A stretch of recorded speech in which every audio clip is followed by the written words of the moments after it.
Hey, this is Tim and Amy, and you're listening to Pane, which you're like, what the hell is that? Well, first of all, Amy, say hello. Hello. I'm happy to be here. Yeah, this is going to be fun. So this is our introductory episode, and what Pane means. Amy's a huge fan of Italy and all things Italian. I am a fan of all things French. I am a Francophile. And what we think of with this podcast is we're basically breaking bread together and talking about travel, food, beverages, anything we want to, really. And Pane, P-A-N-E, spelled pain, like window, is Italian for bread. Pain, spelled pain like hurt pain, is French for bread. So it's bread and bread that we are doing. And you're probably going to have to pronounce this podcast title more often than I am because you're good at pronouncing French, and I have tried so many times, and it is not working out for me. So you're going to, majority of the time, be saying our title. That's okay. Pane et pain. Just say this, pain. Pain. That's all you have to say. Okay. I know it sounds funny at first, but the N, you don't pronounce the N at the end. So pane et pain. Pain. Yeah, exactly. Perfect. Yes. So who is Amy? That's a loaded question. Sometimes I don't even know, but I write for friends of the podcast, Forsyth Woman and Forsyth Family magazines. We love Brooke. Yes. I write a lot of travel articles for her. I've been solo traveling since I was in my early 20s. And I don't know what it was about Italy, but all of a sudden I just kind of developed an interest in Italy. And I've been there a couple times by myself now. And it's just, I don't know. I mean, you'll disagree because you love France, but I don't know if there's a country I could possibly like more. We'll see. Yeah. But so that's, and I'm just very passionate about it. The language, I've loved studying languages. So that's what draws me in to travel. There was a video that you had in your Facebook Reels that you were talking serious Italian, and I'm like, that is amazing. Yeah, I can order a lot of coffee in Italy. But it's easy because I am obviously not fluent at all, but I studied Spanish in college for I was a major and all that stuff. Yeah. And I love Bad Bunny. So a lot of the time I'm listening to a lot of music in different languages and Latin based. It's all kind of similar. Yeah. And so if you know Spanish a little bit, Italian's really easy to pick up, and it's pretty. Yeah, absolutely. And the funny thing is French is also Latin based, but Spanish and Italian are very close. Yeah. They use a lot of the same words or very similar. Whereas the French, because they have to be different, right? Their words are not related generally to the Spanish or Italian, even though they're all three Romance languages, although they're all three Latin languages. It's just because the French have to be different. But I do find it funny that bread and Italian and French are both different ways that we say pain. True. Yeah, I'd not thought of that until earlier today when I was doing some housekeeping stuff for this podcast. And I'm like, it's pain and pain. Yeah, because you're in pain when you don't have bread. Exactly. I agree with you. I used to be able to go without bread, but now I like to have, I don't like hard bread. I don't like charred bread. Okay. So like a crostini you don't like. Yeah, it tears my mouth up. Wow. So for me, I want softer bread. Now, being as I'm a Francophile and love things French, baguettes are big over there. But if you get it over there or at a specific bakery here in Winston, we can talk about that later. Right now, no one's paying us, so I'm being careful who I say. And we love bakeries. Yeah, and I love bakeries, but you can get it to where it's not so crusty on the outside. Because a lot of times I'll cut one up and just eat the soft part out of the middle. I'm just weird like that. I don't know why. One thing in Italy I like is that they like the first time I went there, I was just Rome, which is like your intro to Italy city, and I went to like a decently popular restaurant, and they give you this obviously big plate of pasta, and I finished it. There's a bunch of sauce left over, and I'm good. Like I'm not looking to feel like a big balloon walking around, Right.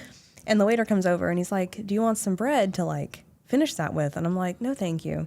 The next time I go back to Italy, I go to Matera, and it's this really nice restaurant, and I'm there.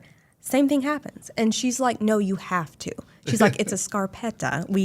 You have to use the bread to dip the sauce." And I'm like, "If you insist, I'll You're do sopping it up, yes. I mean, but like I can't eat all of it. It's kind of a waste. But I mean, they insist, so that's what. I look at it this way, and I'm sure between you and my wife, and I am the minority here, but I figure I'm paying for all of that. I'm going to eat all of it. I mean, true. And how often do you get to be Right? Yeah. Yeah. So Amy is a big fan of Italy and all things Italian. She's proficient in the language. Or efficient. I can get around. Yeah, efficient's good. good. Yeah, efficient's pretty good.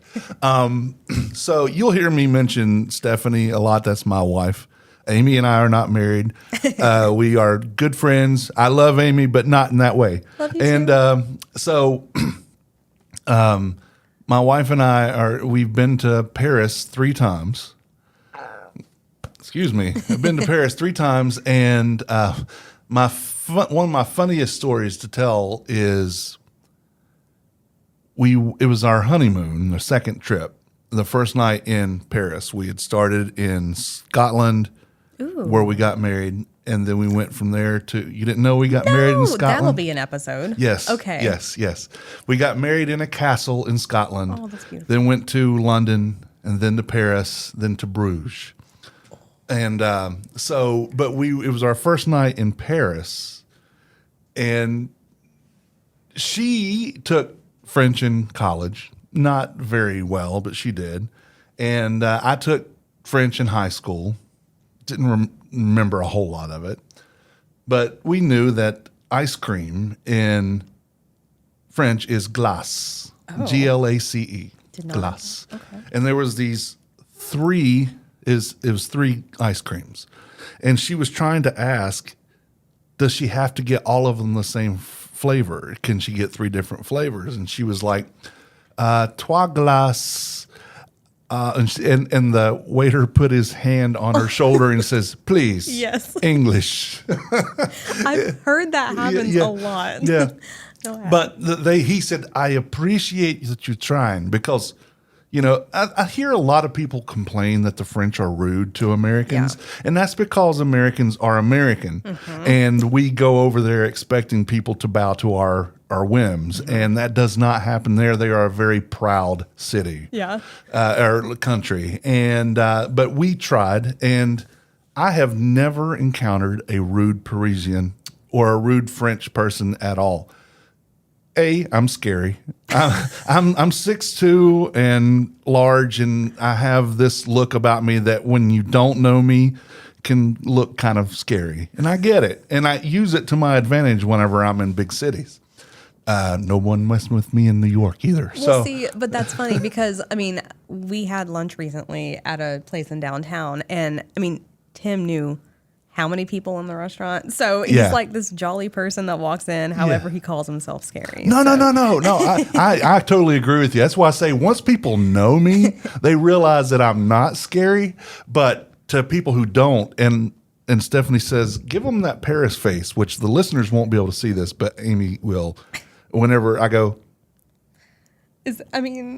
Is that what you do when you're there? Yeah, if I feel, because we've been in spots. It's not even in Paris, mostly in like Brussels and a couple other places. If we feel people are getting too close to us, or if someone's coming up to ask questions and we know that they know that we're not from there, which makes us a target. Yeah. That's when the face comes on. That works. And especially at this time, because I had the big goatee with it was the mustache part that came down, and then the middle part was red because I dyed it this color red. That's really and so I would just give them that look, and they would go away. But anyway, I've never met a rude Parisian because we treat it like we're going to somebody's house. right. You don't go to somebody else's house and start demanding that well, some people do. I've had people do that to me.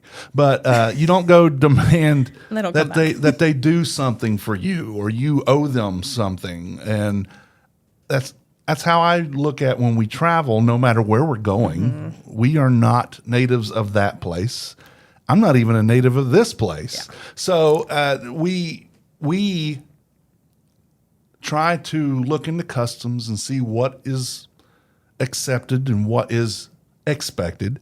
And so we at least go in, bonjour, ça va, la table pour deux, s'il vous plaît.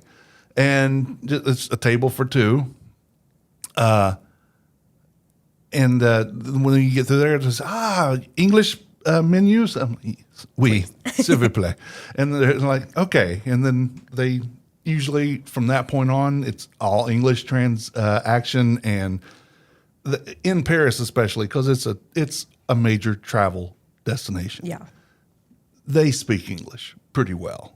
In some cases, better than most English-speaking people. And see, I got frustrated because the last time I went to Italy, I went to the very south, and I had practiced my Italian more. So I really wanted to speak primarily to people in Italian.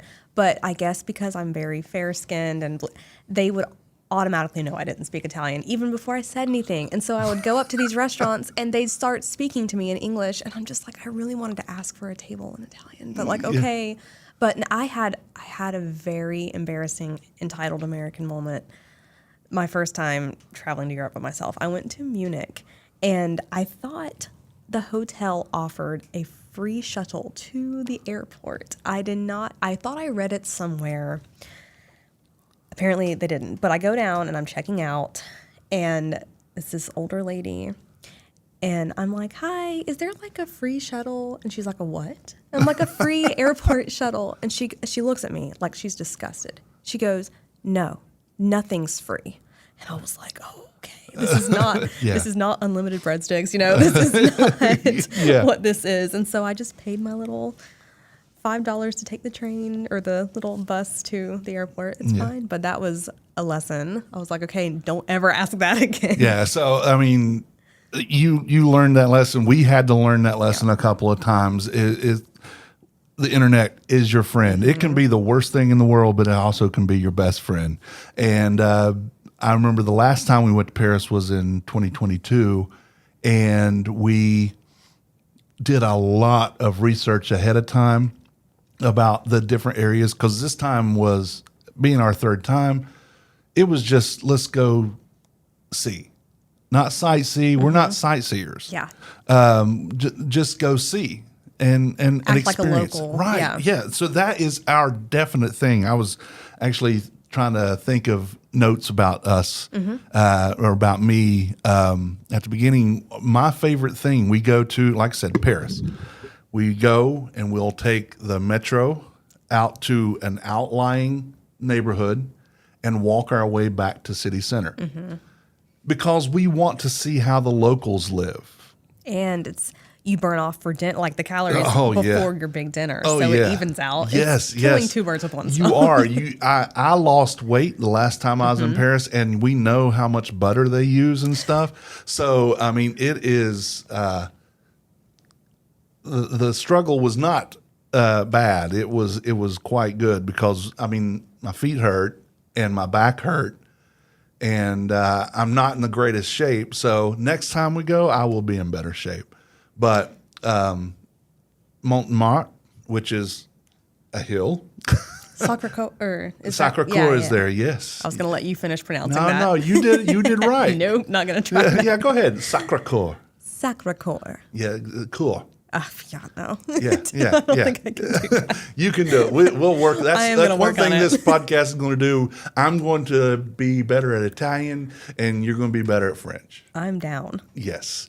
But that was rough. But it was still fun, and it was what we like to do. We go from one spot to another and just say, okay, well, what are we looking at today? We're going to Montmartre. We're going to Le Mouffetard. We're going to over by the Eiffel Tower. We got meat and cheese and went and had a picnic in the lawn in front of the Eiffel Tower. And that's why I love France so It's much. leisurely. It certainly is. And everything is so laid back in Paris. I mean, yes, it's a busy city. And yes, there's a lot going on. But the people just seem to be meh about everything. Whereas here in Winston-Salem, if you don't know where we are, we're in Winston-Salem, North Carolina. You step out and people are just in a damn hurry. Or there's no one out. Or there's no one out. Yeah. Yeah, because it's after 5. Yeah, and because in downtown people are working during the day, and then unless it's a weekend, there's not a lot going on in the evenings here. So, And even on the weekends anymore. Yeah. Pandemic really messed people up in a lot of ways. Mm-hmm. So what is it about Italy that you like so much? I mean, the food's an obvious. Yeah. It just I like Italian food a lot more than other foods. I haven't really tried French food yet, but I do want to. I just don't. It's the pronunciation that kind of freaks me out. Yeah, no, I got you. But there's a lot of stray cats that roam. At least the places I like to go into the south because it's less industrialized. It's more of the, like you said, laid back type of environment. I find that there's less English spoken in the south, so it's more challenging. And I've gone in the off season, so there's hardly any tourists. When I went to Pompeii in November, and it was when things first started opening up after COVID. Yeah. And there was hardly anyone in Pompeii, and I'm like, when else are you gonna get such a popular site? And there's so many cats in Pompeii too. Yeah. I loved that. I don't know. It's again the language. The country is so diverse too. The north is so different than the south, and also Sicily. You've got so much going on that you can just explore that for the rest of your life and never, I feel get bored. Yeah. And so there's a lot of regions I haven't been to yet that I want to go, but it's hard because I don't want to waste a trip in a bigger city when I know what the South is like, but I also don't want to stay in my bubble of comfort. So, and the wine, the Prosecco. Are you a bubbly wine fan? That's your I thing? prefer that, Yeah. and I'm definitely not a red. I can do rosé, Vino Rosato, as I call it in Italy. But I can't do red. I've tried. I want to go to Spain because of cava. I like cava a lot, almost better than Prosecco, but haven't been there yet because I don't know. Spain to me doesn't seem, there's a lot of Spain that looks kind of not as pretty, Yeah. geographically as Italy, because you've got the mountains in Italy, you've got, I don't know, it's just so diverse. One region I really like is Basilicata. It's Matera. It's the third oldest city in the world, they think. And it's these cave churches, cave towns. There's a whole, we'll have to do an episode all about that because there's too much. So quiet. I mean, it is, you have to take a train and a bus and all that. You can drive, but I am not doing that. I have sworn that I will not drive in Europe. You really? Yeah, I will not do it. Now, if I'm going in the country, that's different. But I will not drive in any cities. That surprises me. I feel like you would be brave enough to do that. I don't like to drive in this city. I didn't know that. Yeah, I hate being behind the wheel of a car, but I don't like necessarily being a passenger in a car either. Okay. Fly me wherever I'm going. If it's going to be over 4 hours before we get there, I'm flying or I'm going to throw a fit. That's another thing about, well, Europe in general. The trains. Trains, yeah. It's so easy, and you can drink while you're, like, you can have a glass of wine on your way, and you don't have to worry about getting a DUI, which we Right. do not condone. I do not condone that. No, no, not at all. Yeah, so that's go safely with trains in Europe. Yes, yes. And you, as I have taken an Amtrak here from New York City back home, that it was 13 hours I'll never get back. Now, the caveat there is we were stuck in New York City for 4 extra days. And I was extra worn out and tired. I missed 2 days of my job here. My wife missed 2 days. Well, actually only one because she had taken off Monday. And that was Labor Day. So everything was just more expensive then. But, Yeah, New York is not cheap. but the bad thing about the train system in this country is that Americans have no patience. They need to be where they need to be immediately, and they have to have control. People in the Northeast here can get away with train travel for commuter stuff. Like there is an express train that only takes about an hour and 15, 20 minutes to get between D.C. and New York City. Yeah, that's awesome. And then when you get to D.C., though, if you're coming further, they switch engines on you from electric to diesel. And the electric engine train runs at about 160 miles per hour. The diesel engine train goes no more than 75 miles per hour. So the 18 stops between New York and Greensboro, North Carolina. Yeah, no. That was pretty, for lack of a better word, shitty. It was bad. That how frequent? Like, I mean, how many minutes would go by before each stop? Like how? You would stop, and it would be about 5 minutes at each stop. Okay, I mean, at 10 stops, that's 50 minutes. Yeah, that's not fun. No. And that's not, especially not when it's the end of your, like, when you're going somewhere, Yeah. you're excited and nothing phases you. Right. I don't mind. Look, I hate driving. I hate the driving part. Driving to some place is a whole lot easier than driving back because there's nothing to look forward to when I get back other than my bed. Exactly. And the work day the next day. Yeah. That's just, I mean, you're in such a bad mood your last day. At least I am. Unless you're miserable, which I've never been on a trip where I'm just like, get me out of here. I've never been on vacation where I've been so ready to leave. So I'm hoping that day never comes. Yeah, me too. But airport, flying home, and they're longer flights on the way home too from Europe than they are going, which is awful. It should be the other way around. Yeah. But Yeah, it's we'll do an episode on traveling. yes. On the actual travel, not the being a tourist, but the travel itself. We'll do a whole episode on that because I'm sure we have some stories. Yeah. Back with me and why I love Paris and France. I've been to 3 parts of, actually 3.5 parts of France, and I'll explain what that means. I've been to Paris 3 times. It's my favorite city in the world. It's my favorite place to be. When I'm there, it's an escape. The food, I love French food. I love Italian food too. But I love French food. I love cooking French food. But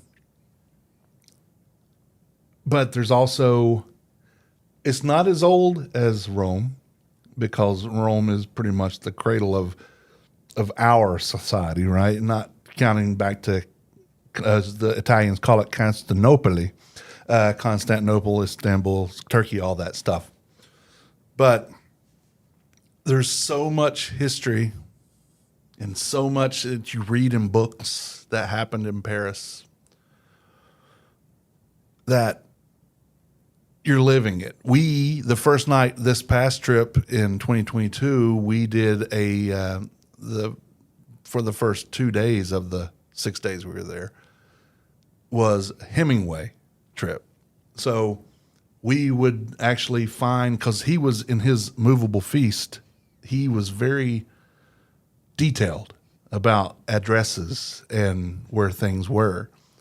I didn't read it, but my wife has read it 3 times. She read it right before we went to Paris. Oh, okay. And she made notes and wrote stuff down. She's an avid reader. The idea of reading for fun escapes me. Me too. Yeah, I cannot stand it. Yeah, listen to podcasts. Yes, instead. I love to absorb information. I love watching documentaries and stuff like that, but please don't make me read it. No, and I'll get halfway through a page and realize I've been thinking the entire time I've been reading about something totally different. Yeah. So, or even if I'm thinking of something that's on that page, then I'm like, oh, but what was it? What? I know. Yeah, and then I end up reading the book 4 times before I'm done. But so, there's history there, and there's documented history, and that you can see and experience, and the people, and walking over the Seine River of the last hotel we were at. I think I sent you a picture. You could lay in bed and look at Notre Dame. Mm-hmm. The Eiffel Tower at night when it lights up, and I say shows off for everybody. It puts on its show. It's just nothing that I have experienced comes close to that. The feeling that I get from that. This past time, we actually took a day trip to Strasbourg, and because we were so close, we did. Stephanie, her last name, maiden name, is Hess, so she's very German in that, and she knows where some of her ancestors are buried. So one day we're going to go there, but I had never been. She's never been. So we took the tram into it was basically the high point. I mean, like High Point, North Carolina, of Germany. And what I mean by that is certain parts of High Point nobody should be in. So it was a train stop, and there were a couple. We had a beer, and there were a couple of incidents that we saw just in the 25, 30 minutes we were there. But we just wanted to say that we stepped into Germany, right? Like, what do you mean incidents? It was a drunk guy who kept going into this pub that we were at, and the female owner kept grabbing him by body parts and dragging him out, and his friend would get, hey, I got him, I'll take care of him, and he'll walk across the street with him, and he'll like duck into a store, and then the guy comes back over here, and he's trying to pick a fight with these 2 dog owners who are sitting there just in a cafe having a beer too, and trying to enjoy themselves. And he's drunk, he's out of his mind, he's trying to pick a fight, and it was just, the whole place looked like the back streets of High Point, graffiti on the walls, and it was not our idea of Germany, but we have touched Germany. We can actually say we've been there. And then went back, but Strasbourg, if the cathedral in Strasbourg, I've got a video somewhere, I'll show it to you. It's ominous. I mean, I took the video up, and it just looks like something out of a horror film. But it's beautiful, not in a bad way. It's just, because a lot of visuals for horror films are beautiful locations, and it's just that. And then the first time we were ever there, we went to Mont Saint Michel. Oh, that island type of castle that the tide comes in. Yes. I want to go there so badly, but it's so far. It's such a far drive down from Paris, and I've looked, the hotels around. There's not a lot around it. So what you do, okay, is you take a day trip while you're in Paris. That's what we did, and it was worth it. Oh yeah. Okay. I stood at the base of Mont Saint Michel and bawled my eyes out. Okay. 6'2", 300 plus pounds, scary man, bawling his eyes out. That is one place that's on my bucket. Yeah, I mean, that has always been. I'm glad. I didn't know you've been there. And we're going to have to talk about that. Yes, we will. Okay. Please inform me, because Yes. I saw on like Viator that there is like a group tour down, but it's like a 4 or 5 hour drive. It's a 5 hour Okay. each way. Yeah. But it's totally worth it. You get up at the ass crack of dawn, you get on a bus, they stop and you get snacks and all kinds of stuff. They have the translator stuff, so you don't you're given a thing, so even while you're out, you get translators. And we had on our trip, and we'll talk about this in another time, but we had on our trip one translator who did Italian, French, and Spanish and English. Wow. Because there's some people in France who's never been there. So she would go through the whole spiel, and then she would just switch languages and read it again. She reads it on a microphone. Someone give her a raise. Yeah, I mean, absolutely. where do you find someone Yeah, like that? I know. And if you are that good at it, they have to pay good money. Yeah. Yeah. Invaluable is what that is.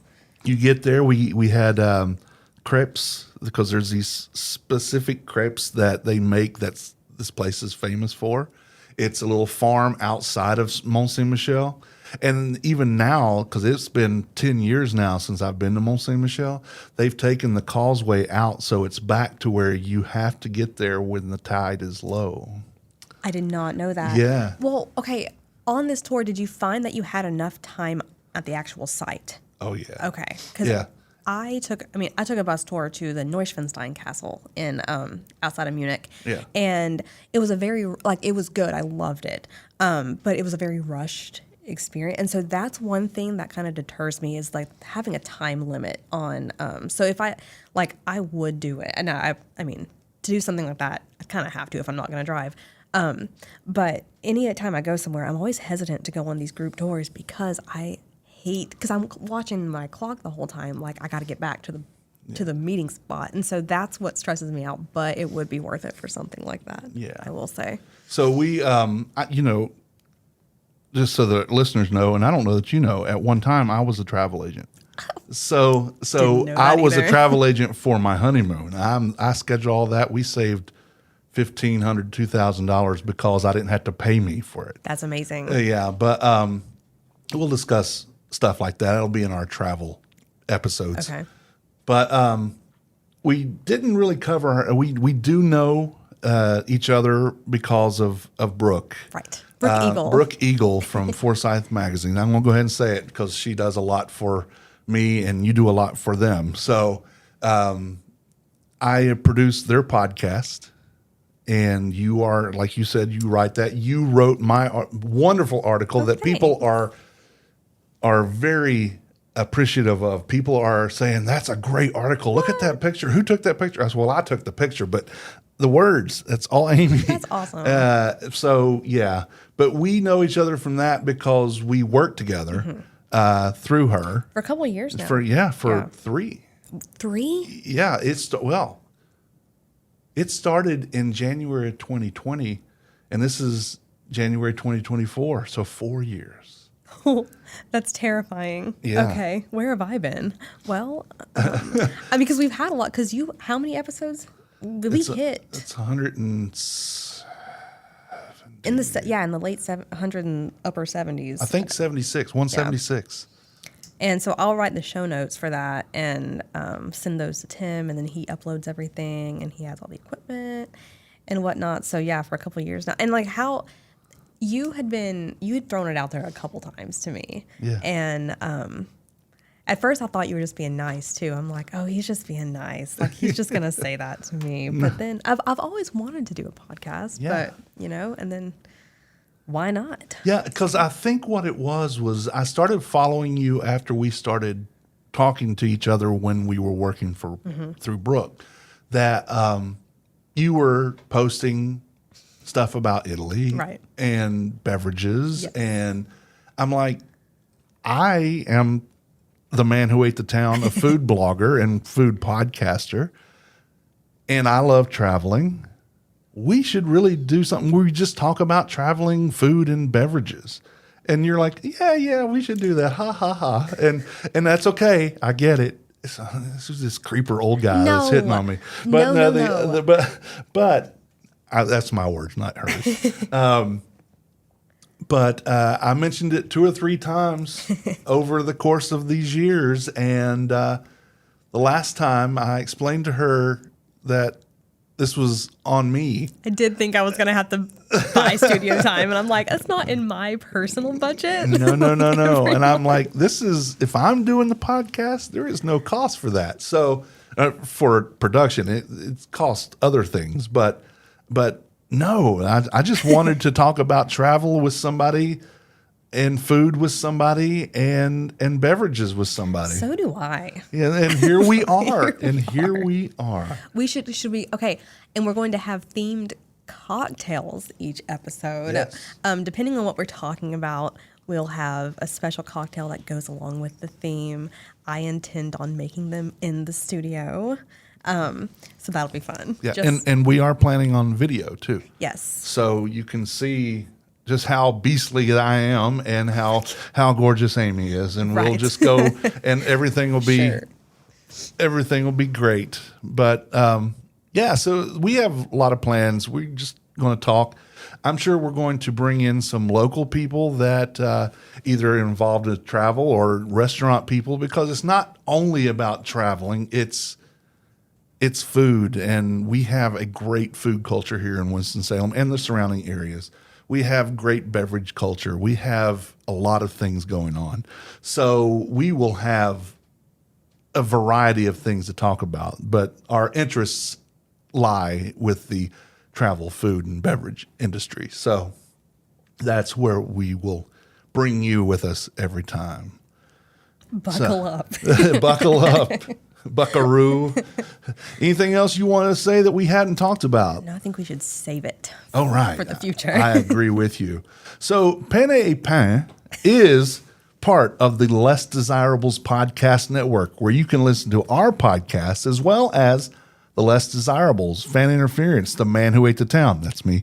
Beeswax Vinyl Daily, that's me. Wheeler's Dog, The Asylum Podcast, partly me. I Remember Now, The Queensryche Podcast, and the Health Geeks Book Club. And more are coming, but we are the newest ones. We're the babies right now. You can listen to our podcast on our website, which is paneapan.com. That's paneapan.com. I almost today pulled the trigger on peppodcast.com because it was available. That's cute. So I might get that so it's easier to explain to people. But we can direct it to the Pan. Yeah, I think I'll do that. Anyway, you can listen to it on our website or any podcatcher of your choice, like Apple, Spotify, anywhere you find podcasts. And of course, on the Less Desirables Network website, which is tldpodnetwork.com. Find out all you need to know about all the TLD shows right there, tldpodnetwork.com. If you have something to say to us, you can send an email to Tim or Amy at paneapan.com. That peppodcast.com looks more and more catchy as we go along. I do like that. Look us up on our social channels, or if you want to be really cool, call and leave us a voicemail at 336-422-6862. That's 336-422-NUM. That is the Less Desirables Network phone number. So tell us which podcast you're calling about. We will play your voicemail on the air, unless you say, please don't play this on the air, but I want you to know something. If there's a travel thing coming, or if you have a story that goes along with what we're talking about, we want to hear from you. We want engagement with our listeners on this podcast. It's not just Tim and Amy sitting around shooting the breeze and talking a lot. We want interaction with our folk. Right, unless it's mean. And unless you call me ugly or something, then I don't want to hear it. I don't care. You can call me ugly. I don't want to hear that. That's why I said, Amy, if anybody else calls, if we're like Beauty and the Beast, and if anybody else calls you Beast, I will rip their heart out. Thank you. But, so we're going to sign off, and we will be back soon. Next episode's coming. We have some great stuff planned. Till then, my name's Tim. My name is Amy. And we say ciao.